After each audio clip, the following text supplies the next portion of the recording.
नमस्कार मित्रों, स्वागत है आपका हमारे YouTube चैनल स्टडी वायर में। इस वीडियो में हम डिस्कस करने वाले हैं पर्यावरण शिक्षा शास्त्र के 20 महत्वपूर्ण प्रश्न जो एग्जाम की दृष्टि से बहुत ही ज़्यादा महत्वपूर्ण होंगे फ्रेंड्स। तो सारे के सारे वीडियो देखिए। अभी प्रैक्टिस सेट भी हमारे चैनल पर कंटिन्यू चल रहे हैं, तो आप उन प्रैक्टिस सेट को भी सॉल्व कीजिए, ठीक है फ्रेंड्स। तो चलिए हम बात करते हैं हमारे सेशन की। हमारे सेशन का पहला क्वेश्चन है, उसकी बात हम यहाँ पर करते हैं। तो प्रश्न नंबर पहला, निम्न में से किसके द्वारा बच्चों को स्वयं सीखने योग्य बनाने और अवलोकन कौशलों का विकास किया जाता है। ठीक है, निम्न में से किसके द्वारा बच्चों में स्वयं सीखने योग्य बनाने और अवलोकन कौशलों का विकास किया जाता है। ऑप्शन नंबर ए सरल प्रयोग, ऑप्शन नंबर बी पहेली, ऑप्शन नंबर सी कहानी, ऑप्शन नंबर डी कविता। ठीक है फ्रेंड्स, तो हम यहाँ पर बच्चों को स्वयं सीखने मतलब स्वयं खुद करके वो सीखे, उस योग्य हमें बच्चों को बनाना है, उस योग्य हमें बच्चों में वो कौशल विकसित करना है। तो हम किसके द्वारा करेंगे? ठीक है, तो क्या हम सरल प्रयोग के द्वारा, क्या पहेली के द्वारा, या कहानी की, या कविता की? ठीक है फ्रेंड्स, तो यहाँ पर आंसर होगा वो जाएगा हमारा ऑप्शन नंबर ए, क्योंकि बच्चों को हम कुछ सरल प्रयोग करने के लिए देंगे, कुछ इजी प्रैक्टिकल, छोटे छोटे से प्रैक्टिकल अगर हम देंगे तो बच्चे क्या सीखेंगे? स्वयं कुछ करके सीखने का कौशल वो अपने आप में विकसित करेंगे। ठीक है फ्रेंड्स, तो यहाँ पर हो जाएगा हमारा आंसर ऑप्शन नंबर ए। बात करेंगे अगले प्रश्न की। यह हमारा अगला प्रश्न, प्रश्न नंबर 2। ठीक है, क्षेत्र भ्रमण का मुख्य उद्देश्य होता है। क्षेत्र भ्रमण का मुख्य उद्देश्य क्या होता है वो हमें बताना है। ठीक है, तो ऑप्शन नंबर ए यहाँ पर दिया हुआ है, प्रकृति का मजा लेना। ऑप्शन नंबर बी, कक्षीय अधिगम को वास्तविक जीवन स्थितियों के साथ जोड़ना। ऑप्शन नंबर सी, प्रकृति के प्रति सम्मान विकसित करना। ऑप्शन नंबर डी, पर्यावरण संरक्षण के लिए कौशलों का विकास करना। ठीक है, तो यहाँ पर आंसर होगा फ्रेंड्स हमारा कक्षीय अधिगम को वास्तविक जीवन स्थितियों के साथ जोड़ना। ठीक है, मतलब हमारा जो ऑप्शन नंबर ए है वो भी आंसर नहीं होगा, क्योंकि क्षेत्र भ्रमण का मुख्य उद्देश्य ये नहीं है कि हम प्रकृति का मजा लें। कक्षीय अधिगम को वास्तविक जीवन स्थितियों के साथ जोड़ना, यानी जो कक्ष में हमारा जो अधिगम वाला पाठ है, जो अध्याय है, उसे हम वास्तविक जीवन की स्थितियों से जोड़ सकते हैं भ्रमण के द्वारा। ठीक है, क्षेत्र भ्रमण के द्वारा जब हम कक्षीय अधिगम को वास्तविक जीवन की स्थिति में आसानी से जोड़ लेंगे। ठीक है, तो ये हो गया हमारा आंसर ऑप्शन नंबर बी। बात करेंगे अगले प्रश्न की। तो ये हमारा अगला प्रश्न, प्रश्न नंबर 3। निम्न में से कौन सा व्यक्तिगत कारक है जो सीखने की प्रक्रिया को प्रभावित करता है? ठीक है, मतलब निम्न में से कौन सा ऐसा व्यक्तिगत कारक है जो सीखने की प्रक्रिया को प्रभावित करता है? ऑप्शन नंबर ए विद्यालय और समाज, ऑप्शन नंबर बी परिवार, ऑप्शन नंबर सी कक्षा का वातावरण, ऑप्शन नंबर डी चिंता। ठीक है फ्रेंड्स, तो यहाँ पर हमें बताना है कि निम्न में से कौन सा ऐसा व्यक्तिगत कारक है जो सीखने की प्रक्रिया को प्रभावित करता है। ठीक है, तो अब यहाँ पर जो होगा, सीखने की प्रक्रिया को क्या प्रभावित करेगा? विद्यालय और समाज भी करेगा, परिवार भी करेगा, और कक्षा का वातावरण भी करेगा। मतलब ये तीनों जो कारक है वो सकारात्मक रूप से सीखने की प्रक्रिया को प्रभावित करेंगे, परंतु चिंता जो है वो सीखने की प्रक्रिया को नकारात्मक रूप से प्रभावित करेगा। ठीक है, मतलब चिंता अगर हम किसी चीज़ की करें तो हम उतनी अच्छे से वो चीज़ें को नहीं सीख पाएंगे। ठीक है, तो ये हो जाएगा हमारा आंसर ऑप्शन नंबर डी। ठीक है, बात करेंगे अगले प्रश्न की। ये हमारा अगला प्रश्न, प्रश्न नंबर 4। ये मतलब कोड वाला है थोड़ा। ओके, निम्न में से कौन से वातावरणीय कारक पर्यावरण अध्ययन की शिक्षा को प्रभावित करते हैं? ठीक है, निम्न में से कौन से ऐसे वातावरणीय कारक है जो पर्यावरण अध्ययन की शिक्षा को प्रभावित करते हैं? ऑप्शन नंबर ए, क्या संस्कृति, ऑप्शन नंबर बी शारीरिक गठन, ऑप्शन नंबर सी शिक्षा की गुणवत्ता, ऑप्शन नंबर 4 जो है वो पौष्टिकता की गुणवत्ता। तो हमें ये बताना है फ्रेंड्स कि यहाँ पर कौन से ऐसे वातावरणीय कारक है जो पर्यावरण अध्ययन की शिक्षा को प्रभावित करेंगे। ठीक है, तो यहाँ पर देखिए संस्कृति पर्यावरणीय कारक है। ठीक है, संस्कृति पर्यावरणीय कारक है, लेकिन शारीरिक गठन जो है वो व्यक्तिगत कारक है। ठीक है, ये शारीरिक गठन जो है वो व्यक्तिगत कारण है। यहाँ पर हमें क्या पूछा गया है? वातावरणीय कारक पूछा गया है। ठीक है, शारीरिक गठन वातावरणीय कारक नहीं है। ठीक है, शब्दावलियों को समझो, प्रश्नों को समझो, आपका आंसर कभी भी गलत नहीं होगा मित्रों। ठीक है, तो शिक्षा की गुणवत्ता और पौष्टिकता की गुणवत्ता। ठीक है, तो ये यहाँ पर अगर हम बात करें तो यहाँ पर हमारा आंसर हो जाएगा ऑप्शन नंबर डी, क्योंकि देखिए संस्कृति भी वातावरणीय कारक है। शिक्षा की गुणवत्ता, कैसी शिक्षा होना चाहिए, क्या वो जिस उद्देश्य से शिक्षा को दी जा रही है तो वो उद्देश्य की पूर्ति हो रही है या नहीं हो रही है। तो यहाँ पर शिक्षा की गुणवत्ता और पौष्टिकता की गुणवत्ता, मतलब यहाँ पर आंसर हमारा आ जाएगा फ्रेंड्स ऑप्शन नंबर डी। ठीक है, क्या आ जाएगा? ऑप्शन नंबर डी हमारा आंसर होगा।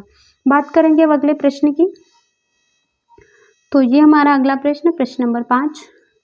एनसीईआरटी की पर्यावरण अध्ययन की पाठ्य पुस्तकों में दिए गए खंड करके देखो का मुख्य उद्देश्य क्या है। ठीक है, एनसीईआरटी की जो पुस्तक आप लोगों ने पढ़ी होगी, ठीक है, जब आप सिलेबस मतलब आप लोगों ने एनसीईआरटी से प्रिपरेशन अगर की होगी तो एनसीईआरटी की पुस्तक आप लोगों ने पढ़ी होगी।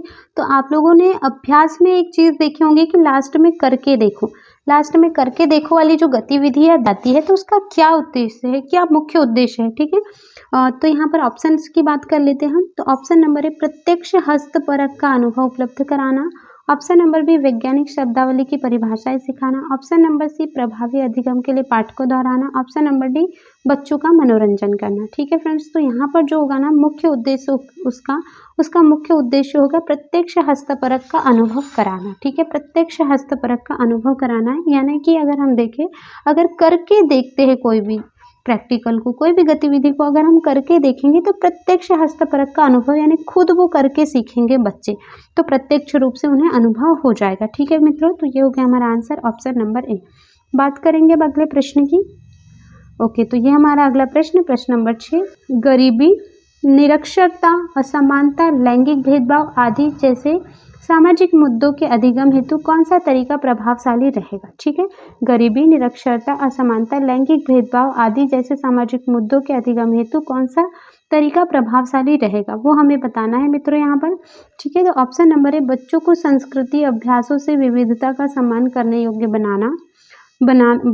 बनाना चाहिए, बच्चों को इन मुद्दों पर चार्ट तैयार करने के लिए कहना चाहिए, बच्चों को इन मुद्दों पर लिखी स्लोगन देखना चाहिए और दिखाना चाहिए, और बच्चों को इन मुद्दों से संबंधित जानकारी एकत्र करके विश्लेषण करने के लिए सामूहिक परियोजना करने के लिए कहना चाहिए। ठीक है, अब हम प्रश्न को एक बार फिर से अच्छे से समझते हैं कि गरीबी, निरक्षरता, असमानता, लैंगिक भेदभाव आदि जैसे सामाजिक मुद्दों के अधिगम हेतु, मतलब हमें गरीबी के बारे में सिखाना है, निरक्षरता, असमानता, लैंगिक भेदभाव आदि इन सब के बारे में अगर हमें बच्चों को सिखाना है तो सबसे ज़्यादा प्रभावशाली तरीका क्या रहेगा। ठीक है, तो यहाँ पर जो आंसर होगा मित्रों वो होगा हमारा ऑप्शन नंबर डी।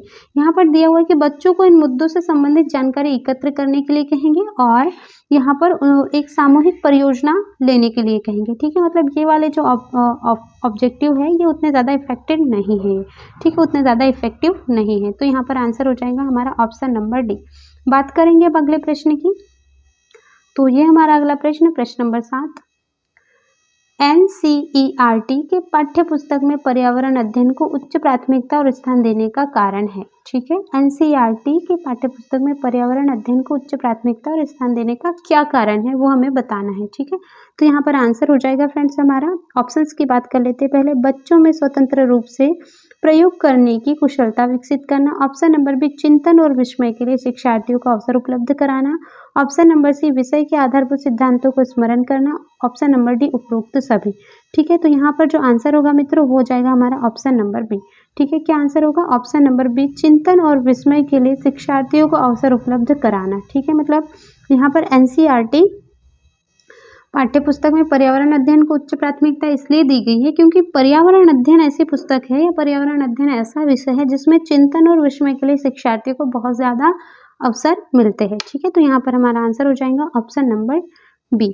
बात करेंगे अब अगले प्रश्न की। तो ये है आप लोगों के समक्ष हमारा अगला प्रश्न, प्रश्न नंबर 8, पर्यावरण अध्ययन में एक अच्छे गृह कार्य का मुख्य उद्देश्य होना चाहिए। ठीक है, पर्यावरण अध्ययन में एक अच्छे गृह कार्य का मुख्य उद्देश्य क्या होना चाहिए वो हमें बताना है मित्रों यहाँ पर। ठीक है, तो ऑप्शन नंबर ए समय का सदुपयोग होना चाहिए, ऑप्शन नंबर बी विस्तारित अधिगम के लिए चुनौतियां प्रदान करना चाहिए, ऑप्शन नंबर सी पुनरावृत्ति और प्रबलीकरण प्रदान करना चाहिए, और ऑप्शन नंबर डी उपरोक्त सभी।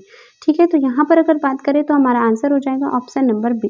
ठीक है, क्योंकि पर्यावरण अध्ययन में एक अच्छे गृह कार्य की विशेषता ये होना चाहिए कि विस्तारित अधिगम के लिए चुनौतियां, ऐसा गृह कार्य होना चाहिए कि अधिगम के लिए उसमें अधिक से अधिक चुनौतियां मिले। ठीक है, मतलब चैलेंजेस बच्चों को मिले सीखने के। ठीक है, तो ये हो गया हमारा आंसर ऑप्शन नंबर बी। बात करेंगे अगले प्रश्न की। So this is our question number 9। Yes, okay, शिक्षार्थियों में जिज्ञासा उत्पन्न करने के लिए निम्न तकनीकों और विधियों में से क्या किया जा सकता है। ठीक है, सॉरी, शिक्षार्थियों में जिज्ञासा उत्पन्न करने के लिए निम्न तकनीकों में से क्या किया जाता है, निम्न विधियों में से क्या किया जाता है वो हमें यहाँ पर बताना है। शिक्षार्थियों में जिज्ञासा उत्पन्न करना है और ये चारों विधियों में से हम कौन सी विधि मतलब कौन सा तरीका अपनाएं या कौन सी विधि अपनाएं। ठीक है, तो यहाँ पर जो आंसर होगा उसकी बात हम यहाँ पर करते हैं मित्रों। प्रश्नोत्तर तकनीकी का उपयोग, कहानी विधि का उपयोग, ऑप्शन नंबर सी पोर्टफोलियो का उपयोग, अवलोकन तकनीक का उपयोग। मतलब जिज्ञासा अगर बच्चों में उत्पन्न कराना है तो हम प्रश्नोत्तर तकनीक का उपयोग करेंगे तो बच्चों में अधिक जिज्ञासा उत्पन्न होगी। ठीक है, मतलब अगर हम प्रश्न उत्तर पूछेंगे बच्चों में तो जिज्ञासा उत्पन्न होगी कि इसका आंसर क्या होगा या इसका प्रश्न कैसे बनेगा। तो जिज्ञासा उत्पन्न करने के लिए प्रश्नोत्तर तकनीक का उपयोग हम करेंगे। ठीक है, बात करेंगे अगले प्रश्न की। तो ये हमारा अगला प्रश्न, प्रश्न नंबर 10। पर्यावरण अध्ययन में रोल प्ले आयोजित करने का मुख्य उद्देश्य है। ठीक है, पर्यावरण अध्ययन में रोल प्ले आयोजित करने का क्या मुख्य उद्देश्य है। ठीक है, ऑप्शन नंबर ए विद्यार्थियों में सामाजिक कुशलता को वितरित करना, ऑप्शन नंबर बी अधिगम की प्रक्रिया में विद्यार्थियों की सक्रियता को सुनिश्चित करना, ऑप्शन नंबर सी अधिगम की प्रक्रिया में एकरसता को तोड़ना और ऑप्शन नंबर डी विद्यार्थियों के बस्ते का बोझ कम करना। रोल प्ले आयोजित करने का क्या मुख्य उद्देश्य है वो हमें बताना है मित्रों। ठीक है, तो यहाँ पर जो आंसर होगा मित्रों वो जाएगा हमारा ऑप्शन नंबर बी। ठीक है, मतलब अगर हम रोल प्ले आयोजित कर रहे हैं तो उसका मुख्य उद्देश्य होगा कि अधिगम की प्रक्रिया में विद्यार्थियों की सक्रियता को क्या करना, सुनिश्चित करना। मतलब सभी विद्यार्थी एक्टिव हो रहे हैं या नहीं हो रहे, सभी को पार्टिसिपेट करना है, सक्रिय सभी को रहना है। ठीक है, तो ये हो गया हमारा आंसर ऑप्शन नंबर बी। बात करेंगे अगले प्रश्न की। तो ये हमारा अगला प्रश्न, प्रश्न नंबर 11। पर्यावरण शिक्षा अध्ययन की कक्षा 5 के शिक्षक अपने विद्यार्थियों से कहते हैं कि सोचो और बताओ अगर 1 महीने तक बिजली ना हो तो क्या होगा। ठीक है, पर्यावरण शिक्षा अध्ययन के कोई शिक्षक है, वो ये बोल रहे हैं, वो कक्षा 5वीं में ये बोल रहे हैं कि भाई वो अगर 1 महीने तक बिजली नहीं आएगी तो क्या होगा। ठीक है, तो यहाँ पर हमें क्या है, यहाँ पर हमें बात करना है सभी ऑप्शंस पर। ऑप्शन नंबर ए वास्तविक जीवन की चिंताओं को समझने के लिए बच्चों में कल्पनाशीलता एवं सोचने की कुशलता का विकास करना, ये उद्देश्य है। ऑप्शन नंबर बी छात्रों को बिजली के स्रोतों के विषय में जानकारी देना, बिजली के उचित एवं न्यायसंगत उपयोग पर बल देना और ऑप्शन नंबर डी उपरोक्त सभी। ठीक है, तो यहाँ पर जो आंसर होगा मित्रों वो जाएगा हमारा ऑप्शन नंबर ए। ठीक है, वास्तविक जीवन की चिंताओं को समझने के लिए बच्चों में कल्पनाशीलता एवं सोचने की कुशलता का विकास करना। ठीक है सॉरी, अगर हम बच्चों को ये कहेंगे कि बेटा 1 महीने तक की अगर बिजली नहीं आएगी तो क्या होगा। ठीक है, यानी कि वास्तविक जीवन की एक प्रकार की वो चिंता हो गई और उससे संबंधित बच्चों में कल्पनाशीलता का विकास करना वो हमें बताना है। ठीक है, तो ये हो गया हमारा आंसर ऑप्शन नंबर ए। बात करेंगे अब अगले प्रश्न की। तो ये हमारा अगला प्रश्न, प्रश्न नंबर 12। किसी प्रश्न पत्र को बनाने का प्रथम चरण है। ठीक है, किसी प्रश्न पत्र को बनाने का प्रथम चरण क्या होगा। Option number B option number A रूपरेखा डिजाइन तैयार करना, ऑप्शन नंबर बी प्रश्न पत्र का संपादन करना, ऑप्शन नंबर सी प्रश्न पत्र लिखना, ऑप्शन नंबर डी ब्लूप्रिंट तैयार करना। सबसे पहला बिंदु यानी कि सबसे पहला प्रथम चरण क्या होगा वो हमें बताना है। तो यहाँ पर हो जाएगा सबसे पहले अगर हमें कोई क्वेश्चन पेपर बनाना है तो हमें सबसे पहले उसका फ्रेमवर्क यानी कि रूपरेखा तैयार करना पड़ेगा। ठीक है, डिजाइन तैयार करना पड़ेगा। मतलब जैसे अगर हम कोई प्रश्न पत्र बना रहे हैं तो हम ये बताएंगे कि 5 नंबर के ऑब्जेक्टिव होंगे, फिर 5 नंबर के रिक्त स्थान होंगे, फिर 2-2 नंबर वाले कुछ 5 क्वेश्चन होंगे, 10 नंबर के ये हो जाएंगे हमारे, फिर लघु उत्तर ये 3-3 वाले होंगे। मतलब इस तरीके से हम क्या बनाते हैं, सबसे पहले एक फ्रेमवर्क बनाते हैं। ठीक है, एक फ्रेमवर्क क्या बनाते हैं, रूपरेखा बनाते हैं। ठीक है, बात करेंगे अगले प्रश्न की। तो ये हमारा अगला प्रश्न, प्रश्न नंबर 13। निम्न में से पर्यावरण शिक्षण का महत्व नहीं है। ठीक है, निम्न में से पर्यावरण शिक्षण का महत्व नहीं है। ऑप्शन नंबर ए पर्यावरण शिक्षण के द्वारा हम पर्यावरण को संतुलित रख सकते हैं। ऑप्शन नंबर बी पर्यावरण शिक्षण हमें प्रदूषण एवं उनसे जनित दुष्प्रभाव के विषय में बताता है। ऑप्शन नंबर सी पर्यावरण शिक्षक नागरिक चेतना को बढ़ाता है और ऑप्शन नंबर डी उपरोक्त में से कोई नहीं। ठीक है, तो यहाँ पर हमारा आंसर हो जाएगा फ्रेंड्स यहाँ पर ऑप्शन नंबर डी। क्योंकि देखिए यहाँ पर अगर हम महत्व नहीं है बोला है तो ये भी महत्व है, ये भी महत्व है और ये भी महत्व है। ठीक है, क्योंकि देखिए अगर पर्यावरण शिक्षण के द्वारा हम पर्यावरण को संतुलित रख सकते हैं, पर्यावरण शिक्षण से हमें प्रदूषण और उससे जनित दुष्प्रभाव के विषय में जानकारी भी मिलती है और पर्यावरण शिक्षक नागरिक की चेतना भी बढ़ाती है। यानी कि उपरोक्त में से कोई भी ऐसा महत्व नहीं है जो पर्यावरण शिक्षण का महत्व नहीं है। ठीक है, तो ये हो गया हमारा आंसर ऑप्शन नंबर डी। बात करेंगे अगले प्रश्न की। ये अगला प्रश्न, प्रश्न नंबर 14।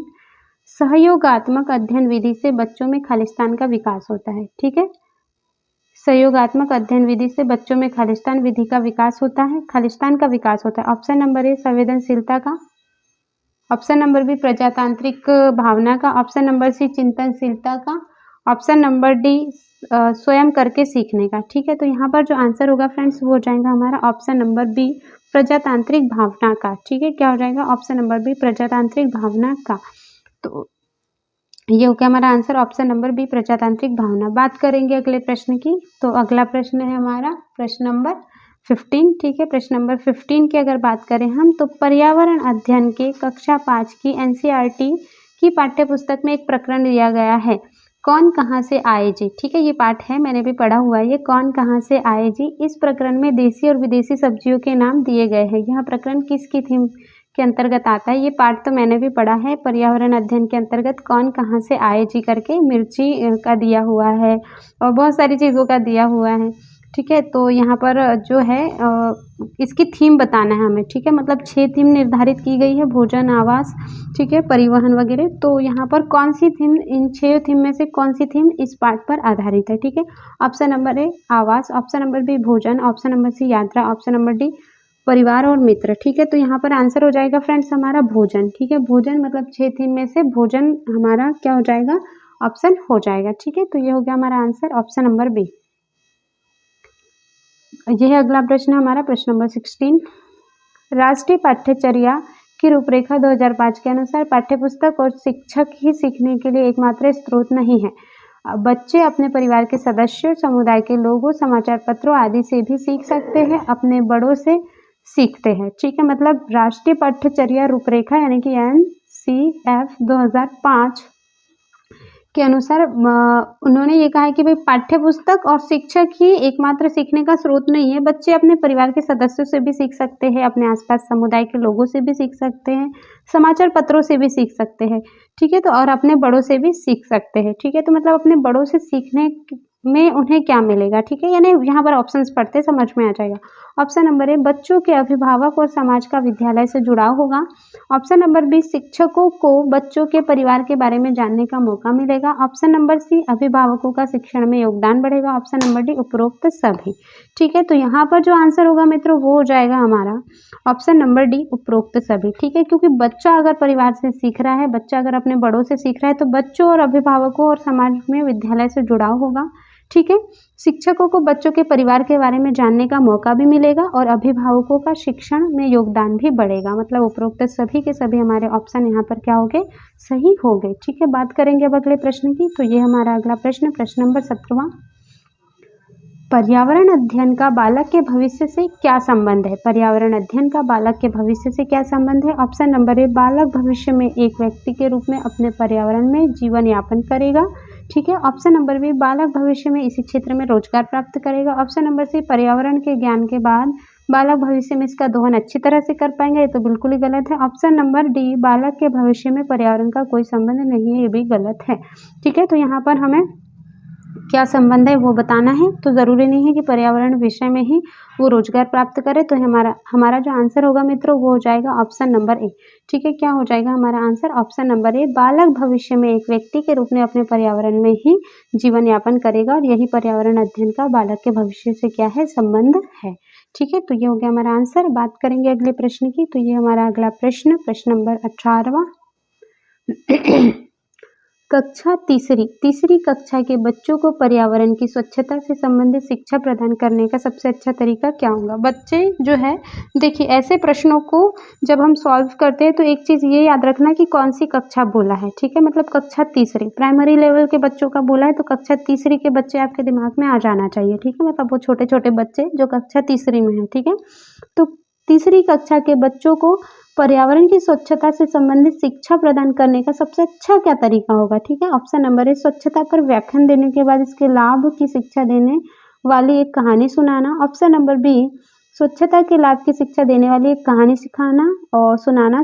ऑप्शन नंबर सी बच्चों के शरीर एवं उसके परिवेश को स्वच्छ रखते हुए उन्हें स्वच्छता संबंधी आदतों का विकास करने संबंधी विभिन्न गतिविधियों से में संलिप्त करना। ठीक है, स्वच्छता पर एक व्याख्यान देना। व्याख्यान तो हम देंगे नहीं क्योंकि प्राइमरी लेवल की बात यहाँ पर हो रही है। ठीक है, तो प्राइमरी लेवल की यहाँ पर बात हो रही है मित्रों, तो यहाँ पर जो आंसर होगा वो हो जाएगा हमारा ऑप्शन नंबर सी। ठीक है, क्योंकि हम अगर हम बच्चों में परिवेश को स्वच्छ रखते हुए उन्हें स्वच्छता संबंधी आदतों का विकास अगर करने के लिए कह देंगे, मतलब अगर हम जैसे एमडीएम मिलता है, ठीक है, एमडीएम मिलता है 1 से 8 तक के, ठीक है, तो एमडीएम मिलता है तो हम उन्हें जब खाना खाने के पहले अच्छे से हाथ धोने की आदत अगर उनकी हम डाल देंगे तो वो उनकी वो आदत जो डली हुई है वो आजीवन रहेगी, यानी कि एक अच्छी आदत उनमें विकसित भी हो गई और क्या हो जाएगा, परिवेश को स्वच्छ भी रख पाएंगे और स्वच्छता संबंधी जानकारी भी उन्हें मिल जाएगी। ठीक है, तो ये हो जाएगा हमारा आंसर ऑप्शन नंबर सी। बात करेंगे अब अगले प्रश्न की। तो ये हमारा अगला प्रश्न, प्रश्न number 19, second last question. NCERT के पाठ्यपुस्तक में पर्यावरण अध्ययन को उच्च प्राथमिकता और स्थान दिया गया है, क्यों?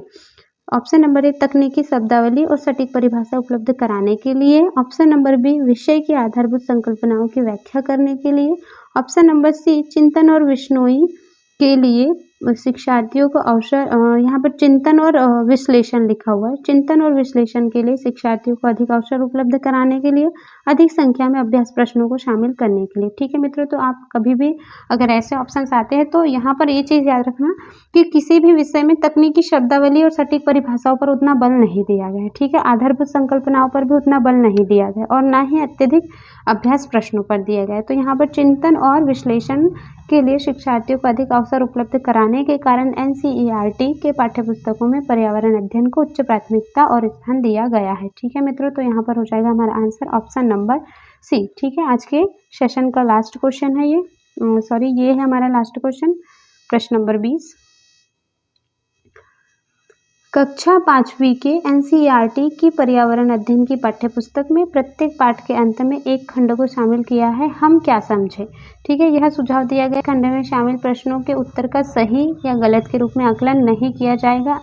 यह परिवर्तन इसलिए किया गया है क्योंकि, देखिए मतलब अगर आप लोगों ने एनसीईआरटी पढ़ी होगी तो आप लोगों ने एक चीज़ देखी होगी कि पाठ के अंत में ये लिखा हुआ रहता है कि हम क्या समझे। ठीक है, तो इसका क्या उद्देश्य है, ये क्यों शामिल किया है, वो हमें बताना है। ऑप्शन नंबर ए, यह आकलन में शिक्षकों की सुविधा बढ़ाता है, इस स्तर पर बच्चे सही उत्तर नहीं लिख पाते। ऑप्शन नंबर सी, यह आकलन में विषय निष्ठता का काम करता है। ऑप्शन नंबर डी, यह जानने में शिक्षक की सहायता करता है। ठीक है, तो यहाँ पर जो आंसर होगा कि यह जानने में शिक्षक की सहायता करेगा कि हम क्या सीखें, मतलब लास्ट में जो कुछ छोटे छोटे से पॉइंट रहते हैं तो वो ये जानने में शिक्षक की सहायता करेगा कि बच्चे कैसे सीख रहे हैं। अगर बच्चे आंसर देंगे तो बच्चे कौन सी भाषा में आंसर दे रहे हैं, मतलब भाषा तो उतनी ज़्यादा मायने नहीं रखती, मतलब कहना चाहिए कि जो जनरल लैंग्वेज है वही उपयोग में लाई जाती है, परंतु हमें ये पता हो जाएगा कि बच्चे सीख कैसे रहे हैं, वो है ना, हमारा पढ़ाने का क्या मतलब उद्देश्य जो है वो कंप्लीट हो रहा है नहीं हो रहा है, बच्चे किस प्रकार से सीख रहे हैं। ठीक है, तो ये हो जाएगा हमारा आंसर ऑप्शन नंबर डी। ठीक है मित्रों, तो ये था हमारा आज का सेशन। ठीक है, उम्मीद है आप लोगों को प्रश्न पसंद आ रहे होंगे और सारे के सारे इम्पॉर्टेंट क्वेश्चन हैं। सारे प्रैक्टिस सेट भी लगाइए और सभी पेडागोजी के वीडियो देखिए, आप लोगों के लिए बहुत ही उपयोगी है। ठीक है, और जो भी डाउट है आप कमेंट के थ्रू बात कर सकते हो। ठीक है मित्रों, तो अब मिलेंगे हम अगले वीडियो में, तब तक के लिए जय हिंद और थैंक यू सो मच।